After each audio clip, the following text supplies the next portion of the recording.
Louise avait travaillé sans relâche pour bâtir son empire. Posséder un yacht de luxe n'était pas simplement un symbole de statut. C'était le reflet d'années de persévérance, d'investissements judicieux et d'une ambition sans faille. Son yacht, le Saphir Dream, était bien connu dans les cercles sociaux d'élite, souvent aperçu lors de fêtes exclusives et de rassemblements haut de gamme. Pendant des années, elle l'avait loué à des clients fortunés, dont beaucoup ignoraient qu'elle en était la propriétaire, ce qui ne la dérangeait pas. Elle n'était pas là pour Valvalsion, l'un de ses clients de longue date, mais elle avait une vision bien différente. Karen, quant à elle, était une femme privilégiée dont la richesse ne provenait pas d'un travail acharné, mais d'un important règlement de divorce. Elle avait prospéré en jouant sur les apparences, désespérée de maintenir une image de richesse et d'influence. Elle avait loué le Saphir Dream pendant des mois, mais pas seulement pour le plaisir. Elle l'avait utilisé pour tromper ses amis en leur faisant croire qu'il lui appartenait. Chaque week-end, elle invitait des membres de la haute société à bord, se comportant en hôte charmante, se vantant de son yacht, de ses intérieurs italiens importés et de ses millions de dollars de rénovation. Les mensonges étaient devenus une partie intégrante de son identité, renforçant l'illusion qu'elle était quelqu'un d'important. Pour Karen, le Saphir Dream n'était pas qu'un simple yacht. C'était sa bouée de sauvetage pour maintenir son statut et sa pertinence sociale. Ainsi, lorsqu'elle avait entendu Louise dire à un acheteur potentiel qu'elle envisageait de vendre le yacht, la panique s'était emparée d'elle. Elle ne pouvait pas le laisser partir. Comment pourrait-elle s'en passer ? Son image soigneusement construite s'effondrerait, et ses amis la verraient pour ce qu'elle était vraiment, une imposture. Cette pensée était insupportable. Ce soir-là, assise dans son somptueux appartement, sirotant une bouteille de vin coûteux qu'elle n'avait même pas payé, son esprit cherchait des moyens d'empêcher la vente. Elle avait envisagé de faire une offre pour l'acheter elle-même, mais elle savait qu'elle n'avait pas les moyens. À la place, une idée plus sinistre lui était venue à l'esprit. Si elle ne pouvait pas le posséder, elle s'assurerait que personne d'autre ne le puisse non plus.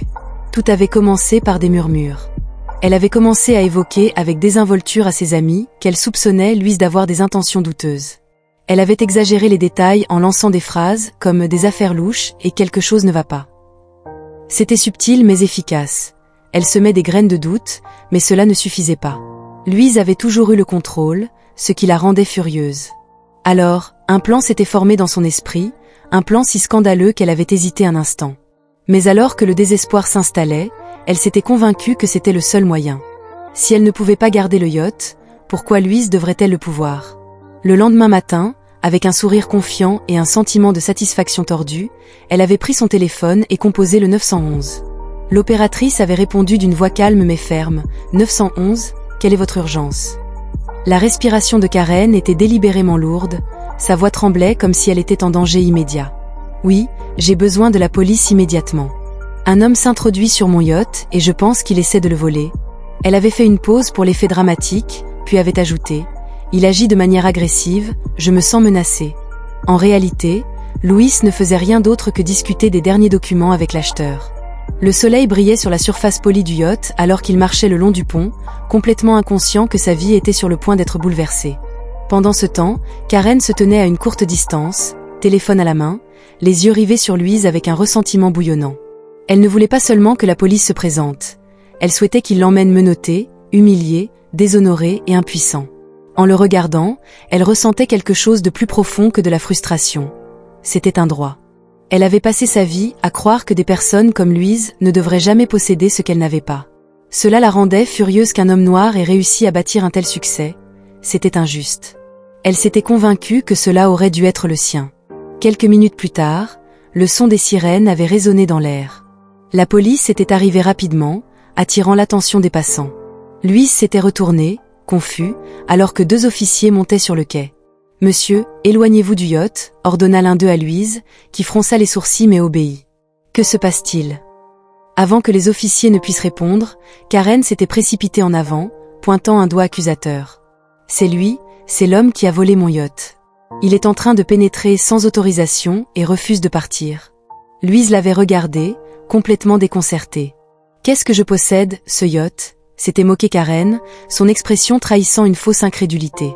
« Oh s'il vous plaît, vous attendez-vous vraiment à ce que quelqu'un croie que vous possédez un yacht comme celui-ci » C'était une insulte dissimulant son doute, une croyance tacite qu'un homme noir ne pouvait pas avoir suffisamment de succès pour posséder un tel luxe.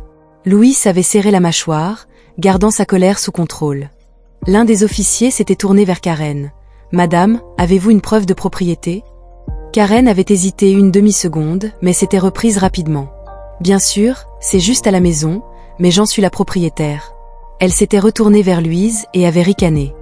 Vous devez quitter ma propriété maintenant. Un silence pesant était tombé sur le quai. Quelques halètements s'étaient échappés des spectateurs rassemblés pour observer le drame. Même les officiers semblaient momentanément abasourdis. Louise avait déjà été confrontée au racisme auparavant, mais c'était différent. Ce n'était pas simplement une femme prétentieuse en train de faire une scène. C'était personnel. C'était une attaque contre tout ce qu'il avait construit. Quelque chose en lui avait changé. Il avait fini de jouer gentiment. Il avait pris une profonde inspiration, expiré lentement et dit d'une voix basse et régulière. « Très bien, Karen, si c'est comme ça que tu veux jouer, jouons. » Il avait sorti son téléphone et commencé à taper. Il est temps de renverser la situation. Louis avait déjà fait face au racisme.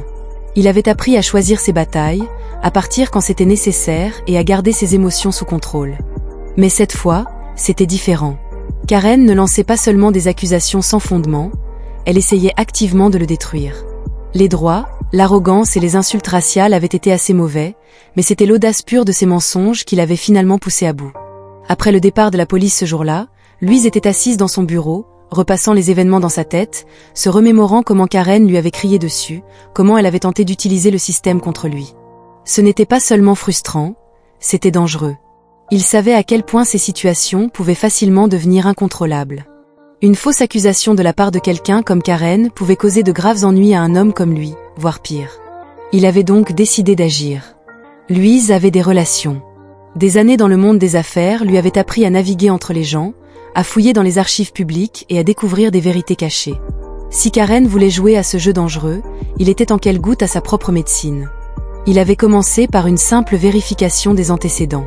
Au début, il avait consulté les registres de propriété habituels, les problèmes financiers, les plaintes mineures, mais il était ensuite tombé sur quelque chose d'inattendu, un changement de nom curieux. En creusant plus profondément, il avait découvert des choses bien plus sombres. Karen avait un long passé de fraude avant de se réinventer dans la haute société. Elle avait été surprise en train de voler dans des boutiques de luxe, de falsifier des chèques et même de monter de petites escroqueries. Cela expliquait pourquoi elle était si désespérée de maintenir sa richesse, pourquoi elle s'accrochait à son yacht comme si sa réputation en dépendait. Mais ce n'était pas tout. En fouillant dans de vieux dossiers judiciaires, Louise avait trouvé quelque chose qui lui avait retourné l'estomac. Karen était une délinquante sexuelle enregistrée. L'accusation remontait à près d'une décennie, impliquant un employé mineur dont elle avait abusé alors qu'elle gérait une boutique. Elle avait réussi à garder cela caché sous des couches d'échappatoire juridique et un changement de nom, mais la vérité était toujours là, attendant d'être révélée. Louis s'était penché en arrière sur sa chaise en expirant brusquement. Ce n'était plus seulement à propos de lui. Cette femme avait passé des années à tromper tout le monde autour d'elle, manipulant les gens et utilisant son privilège comme une arme pour détruire des vies. Elle avait presque fait la même chose à lui, mais maintenant il avait compilé tous les dossiers judiciaires, les rapports de police, les cas de fraude, les photos d'identité. Il s'était assuré que tout était en ordre et qu'il n'y avait pas de faille par laquelle elle pourrait s'échapper. Puis il avait attendu. Il connaissait Karen, il savait qu'elle ne s'arrêterait pas. Elle s'en était tirée trop longtemps. Tôt ou tard, elle essaierait à nouveau d'appeler la police, et cette fois, quand elle le ferait, ce ne serait pas elle qui aurait le contrôle. Il n'avait pas fallu longtemps à Karen pour frapper à nouveau. Quelques jours plus tard, Louis était de retour à la marina, prenant les dernières dispositions pour la vente du Saphir Dream. L'acheteur devait arriver cet après-midi-là, et à la fin de la journée, le yacht serait officiellement hors de portée de Karen pour toujours. Mais Karen, comme prévu, n'en avait pas fini avec son théâtre.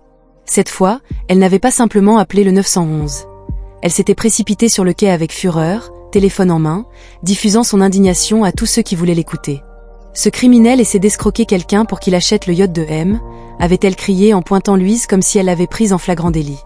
La police était arrivée quelques minutes plus tard, des visages familiers du dernier incident. Karen les avait accueillis avec un tourbillon de mots, sa voix frénétique et ses yeux écarquillés. Il dirige un réseau de fraude. J'ai la preuve qu'il est dangereux, vous devez l'arrêter immédiatement. Louis se tenait calmement, attendant le moment où les officiers se tourneraient vers lui. Il sortit son téléphone. Il espérait qu'elle viendrait, dit-il froidement, sa voix stable, car cette fois, il avait quelque chose que vous voudriez voir. Les officiers échangèrent des regards tandis que Louise leur tendait son téléphone, faisant défiler les documents qu'il avait compilés. Des cas de fraude, des vols et enfin le casier judiciaire des délinquants sexuels. Pour la première fois, L'expression suffisante de Karen faiblit. C'est faux, bégaya-t-elle en reculant. Il invente des choses. Lee haussa un sourcil. Je suis désolée, mais tout cela est un dossier public et je l'ai déjà envoyé à tes amis ce matin. Le visage de Karen pâlit presque. Sur son téléphone, des messages vibraient. Les femmes avec qui elle avait tant travaillé pour impressionner son riche cercle de la haute société la voyaient maintenant pour ce qu'elle était vraiment. Une par une, les personnes qu'elle considérait comme des amies se détournèrent. Certains chuchotèrent à voix basse, d'autres s'énalèrent simplement sans un mot. Le monde de Karen s'effondrait en temps réel. Les fondations de mensonges qu'elle avait construites s'écroulaient sous le poids de la vérité. Les policiers ne s'intéressaient plus à l'homme noir et tournèrent leur attention vers elle. « Madame, vous avez fait plusieurs faux rapports de police », dit l'un d'eux. « Et vu votre casier judiciaire, c'est une infraction grave. »« Non, non, non », bafouilla Karen en reculant. « Je plaisantais, c'était une erreur. Vous ne comprenez pas, j'essayais juste de... »« Madame, retournez-vous », interrompit l'officier en sortant les menottes. « Vous êtes en état d'arrestation ». Alors que Karen était emmenée, ses cris désespérés s'estompèrent en arrière-plan. Louise regarda simplement en secouant la tête. La justice l'avait finalement rattrapée et cette fois, il n'y avait pas d'échappatoire. Karen avait construit toute sa persona sur une illusion soigneusement élaborée, une illusion de richesse, de pouvoir et d'exclusivité pour le monde extérieur. C'était une femme de haut statut, quelqu'un qui flottait sans effort dans l'élite sud de la société. Mais en réalité, son prestige avait toujours été un château de cartes. Et Louise venait d'envoyer un ouragan à travers. Son téléphone vibrait sans relâche. Alors que les messages affluaient, certains étaient directs, la qualifiant de dégoûtante et coupant immédiatement les ponts, d'autres étaient plus prudents, demandant si les allégations étaient vraies. Mais le mal était déjà fait, personne ne voulait être associé à une fraude, encore moins à un délinquant sexuel enregistré. Elle tapait frénétiquement des réponses. Ce ne sont que des mensonges, cet homme est dangereux, il m'a piégé, je plaisantais. Mais les réponses étaient froides et dédaigneuses. Au moment où elle essaya d'appeler, personne ne répondit. Les femmes avec qui elle passait autrefois ses journées à bavarder ignoraient maintenant son existence. Les soirées sur le yacht, les brunchs somptueux, les événements caritatifs, tout ce dont elle était fière était soudainement hors de portée. Personne ne voulait l'inviter et personne ne se souciait de ses excuses. Elle était toxique, intouchable. Pire encore, le yacht, le symbole même de sa prétendue richesse, avait complètement disparu. Elle avait passé des années à utiliser le navire de luxe de Louise comme accessoire social, le promenant comme si c'était le sien, l'utilisant pour impressionner les gens et booster son image. Mais maintenant, non seulement le yacht avait été vendu, mais tout le monde savait qu'il ne lui avait jamais appartenu. Karen rentra chez elle, une maison bien plus petite que ce qu'elle avait laissé croire aux autres. Son allée, autrefois remplie d'invités, était vide. Sa boîte de réception, habituellement inondée d'invitations à des fêtes, était silencieuse. Pour la première fois depuis des années, elle n'avait rien. Pas de yacht, pas d'amis, pas de réputation à laquelle s'accrocher. Assise seule dans son salon faiblement éclairé, elle regardait fixement le sol, le poids de sa chute s'installant sur ses épaules. Elle essayait de se convaincre que ce n'était pas réel, que tout s'arrangerait. Mais au fond, elle connaissait la vérité. Ce n'était pas un revers temporaire, c'était la fin de son ombre. Et le pire, c'est qu'elle l'avait fait elle-même. L'effondrement public de Karen était à la fois spectaculaire et tragique. Quelques jours après que la vérité ait éclaté, elle fut vue dans un quartier commerçant haut de gamme, criant sur les employés du magasin qui refusaient de la servir. Les caméras tournaient alors qu'elle piquait une crise, insistant sur le fait qu'elle était toujours importante, toujours quelqu'un. Mais personne ne s'en souciait. La vidéo devint virale, la transformant en dernier spectacle d'Internet. Sa dépression n'avait fait qu'empirer à partir de là. Un après-midi, elle fit irruption dans un café où ses anciens amis prenaient un brunch. Sa foulée autrefois confiante avait été remplacée par un désespoir frénétique alors qu'elle suppliait pour une autre chance. « Ce n'était qu'une blague, vous me connaissez tous, j'ai passé une mauvaise journée », divagua-t-elle, sa voix craquante. Une femme, un ancien ami proche, secoua simplement la tête. « Vous l'avez traité de singe, Karen ?» Karen ouvrit la bouche pour protester, mais s'arrêta. Elle n'avait aucune excuse, aucun moyen de tourner les choses. Humiliée, elle se retourna pour partir, mais en le faisant, elle entendit des chuchotements. Elle s'est fait ça à elle-même. J'ai toujours su que quelque chose n'allait pas chez elle. Chaque mot la blessait plus profondément que le précédent. De retour à la maison, elle s'enfonça davantage dans l'isolement. Ses difficultés financières, autrefois cachées derrière de la fumée et des miroirs, devinrent inévitables. Sans son réseau social pour lui offrir des opportunités et des faveurs, elle se retrouva à lutter pour maintenir le style de vie qu'elle avait prétendu posséder. Pire encore, ses crimes passés refirent surface. Un journaliste repéra ses affaires de fraude et un article circula en ligne, détaillant son historique de vol et de tromperie. Employeurs, anciens collègues et connaissances, tous l'avaient vu. Tous les restes de crédibilité qu'elle avait furent anéantis. Puis vint le coup final, une lettre de son propriétaire, un avis d'expulsion. Avec sa réputation détruite et ses finances en ruine, Karen n'avait aucun moyen de maintenir ses habitudes coûteuses. La vie qu'elle avait vécue, celle construite sur la manipulation, les mensonges et les privilèges, lui glissait entre les doigts. Pendant que Louise prospérait, il réussit à vendre son yacht en concluant un accord lucratif qui lui permettait de développer son entreprise. Avec Karen partie de sa vie, il n'avait plus à faire face au stress de ses fausses accusations et de son droit. Il avança en se concentrant sur son succès, laissant derrière lui les décombres de la chute de Karen.